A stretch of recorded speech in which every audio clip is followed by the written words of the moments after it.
ओडिशार गंजाम जिलार आठगड़ पाटणा हूँ एक ऐतिहासिक स्थान।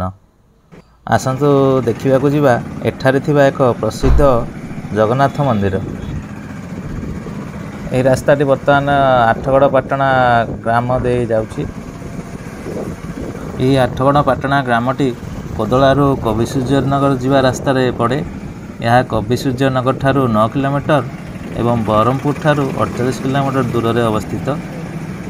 यह आठगड़ पाटना रे बहुत सुंदर सुंदर मंदिर आपण देखा पाइबे।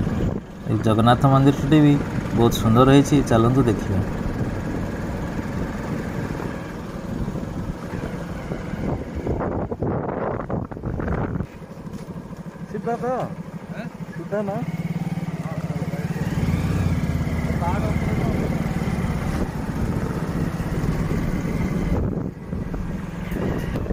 देखो यहाँ हूँ आठगड़ पाटनार प्रसिद्ध जगन्नाथ मंदिर।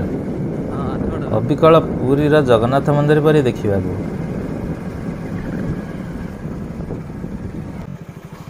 आठगड़ पाटना ऐतिहासिक स्थान। यह एक हिस्टोरिकल साइट। हाँ देखो प्राकृतिक परिवेश मध्य अच्छी यही सुंदर जगन्नाथ मंदिर। ख्रीष्टाब्द अष्टादश शताब्दी में आठगड़ पाटना राजा द्वारा निर्मित होइछि यही विशाल जगन्नाथ मंदिर। यहाँ हूँ मंदिर को जीवा लगी मुख्य प्रवेश द्वार बा सिंह द्वार। एठारे भगवान जगन्नाथ, देवी सुभद्रा एवं बड़ भाई बलभद्र को पूजा करा जाउछि। यही मंदिर को आठगड़र राजा रघुनाथ हरिचंदन निर्माण करथिले। मंदिरर उच्चता 108 फुट होइथिबा बेले यह 800 डिसमिल एरिया रे निर्मित होइछि।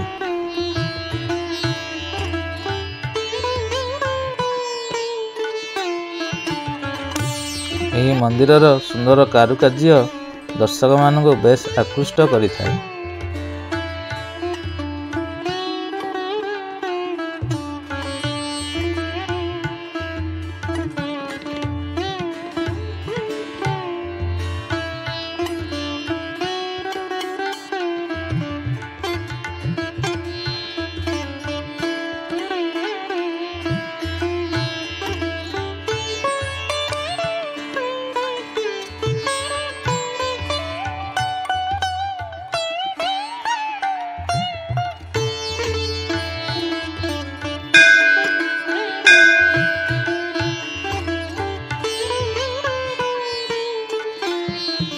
दर्शक माने मंदिर को आसिले मंदिरर अन्न भोग खाइबा को भूलती नहीं।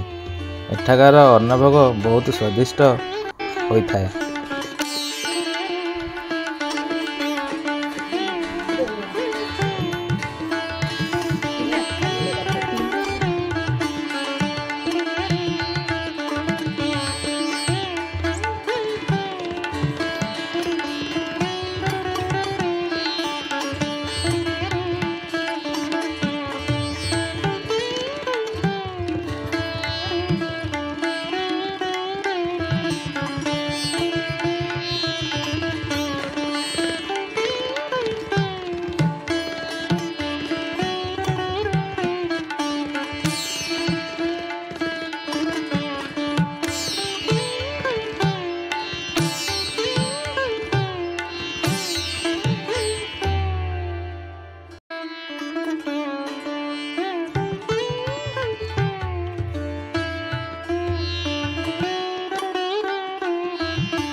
यह मंदिरर कारुकार्य और निर्माण शैली देखा बहुत सुंदर लगी।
देखो यहाँ हूँ मंदिर परिसर में थिबा तुलसी बन।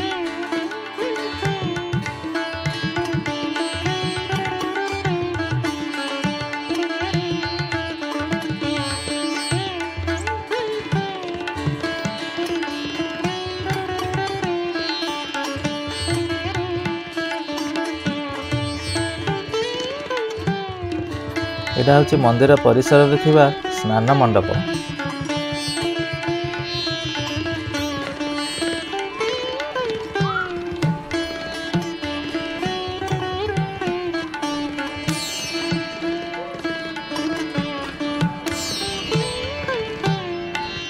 देखंतु एठारे जगन्नाथ मंदिर दैनिक नीति विषय सूचित कराई। मंदिर द्वार सकाळ 5टारू मध्याह्न 12:30 पर्यंत खोला रहे। तापर मंदिर अपराह्न 3:30 रु रात्र 8:30 पर्यंत खोला रहे। पर्वपर्वाणी मध्यरु रथयात्रा बाहुड़ा यात्रा होची मुख्य पर्वपर्वाणी।